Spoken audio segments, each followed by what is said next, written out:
minute! Mga mami sir, ito po yung Jaguar brand natin na napakaganda at napakamodelo na sewing machine. So ang ganda niya po, kompleto po siya na accessories. Ayan po, nasa ilalim dito, yung catalog po niya. Ito po yung button start, button stop, then reverse, wide ng zigzag, then automatic needle thread, tsaka yung option, kulay black po siya mga mami sir. Ayan, tsaka kulay red. So nandito po yung susundan natin. Pag red po siya, dito po tayo sa LS. Pag kulay black po, dito naman po tayo sa 1, 2, 3, 4. Then yung selector po niya is nandito po siya. So lalabas po dyan. So kung gusto niyo po red at saka black, so dito lang po tayo magbibis. So nandito po yung ating speed control. So maraming salamat po sa inyo mga mami sir. God bless and more power po. Wait a minute! Isang magandang araw naman po mga mami sir. Meron po tayong napakagandang sewing machine na Jaguar brand. New arrival po ito, limited stock po siya mga mami sir. Unang-unang gagawin po natin kung paano po tayo maglalagay ng sinulid sa bobbing. So ayan po, nakita niyo po siya mga mami sir. Ayan, tulak lang dito. Tapos yung button start at button stop, dalawa po yan. So ayan po siya mga mami sir. Nagre-refill na po tayo ng sinulid natin. Okay?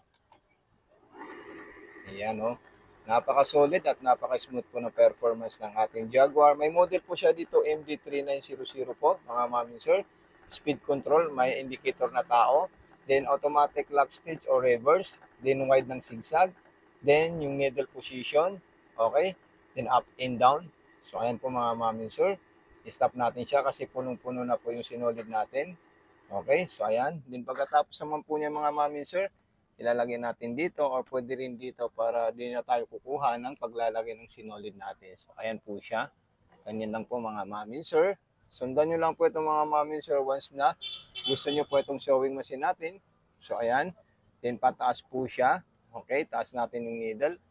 Tsaka yung bobbing. Okay, so ayan po siya.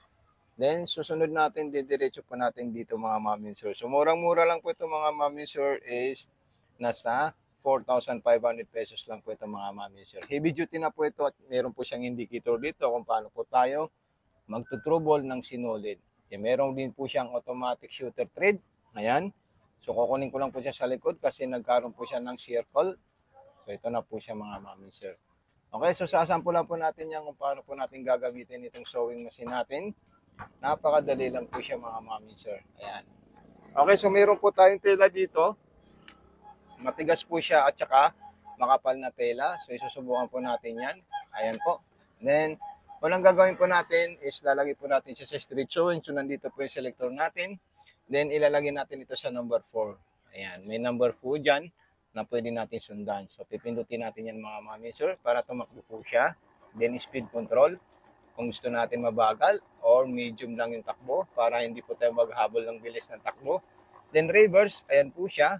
Long press lang po siya. Okay? Then button start. Then button stop mga mami sir. So ito po siya mga mami sir yung ginawa ng ating sewing machine. Ipapakita po natin sa inyo kung gaano kaganda. Okay?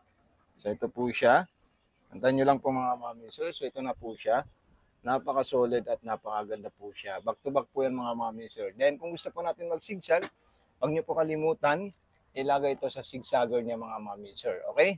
So ayan po. Siselect po natin yan kasi dalawa po yung option natin.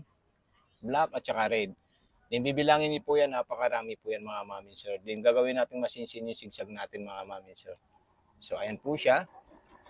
So malalaking zigzagger po yan mga mami sir. Dahil sagad po siya sa pinakamalapad na zigzag.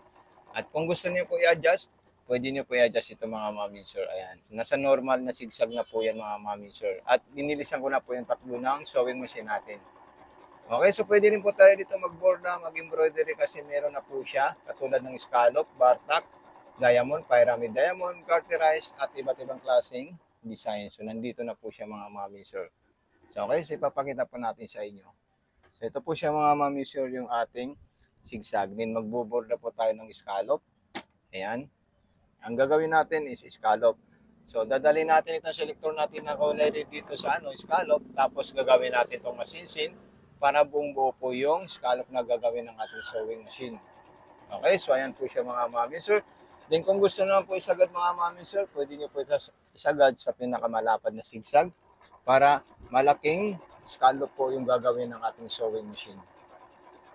Okay, so ayan po siya. Napaka-solid po itong sewing machine natin mga mami, sir. Opo. Ayan. So, stop natin siya.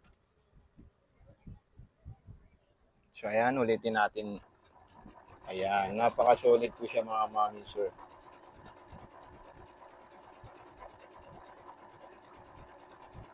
So, ayan po mga mami, sir. Tanggalin natin siya para makita nyo po kung anong scallop po ang ginawa ng ating sewing machine.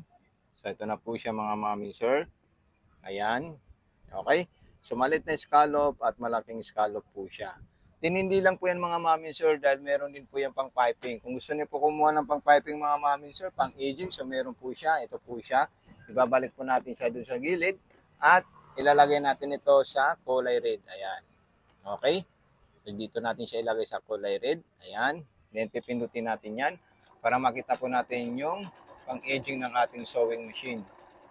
Then, yung pang-piping naman po niya mga mami, sir, at pang-cover stitch po niya is pwede po natin siya gawin. Ayan. Sisilik natin siya dito sa bandang kanan para makita po natin yung kanyang pang-piping at pang-cover stitch. Ayan. Napakaganda po yan at napaka-solid po siya mga mami, sir. Okay? Kung nagustuhan niyo po yung video natin mga mami, sir, huwag niyo po kalimutan mag-follow, mag-like, mag-share sa ating FB page sa Mato Makina Panahi, TikTok shop, paki-follow rin po Mato Sewing Machine. Pa-subscribe din po sa ating YouTube channel Mato Panumpang Vlog. So maraming salamat po sa inyo. God bless and more power po. Peace out po mga mami, sir.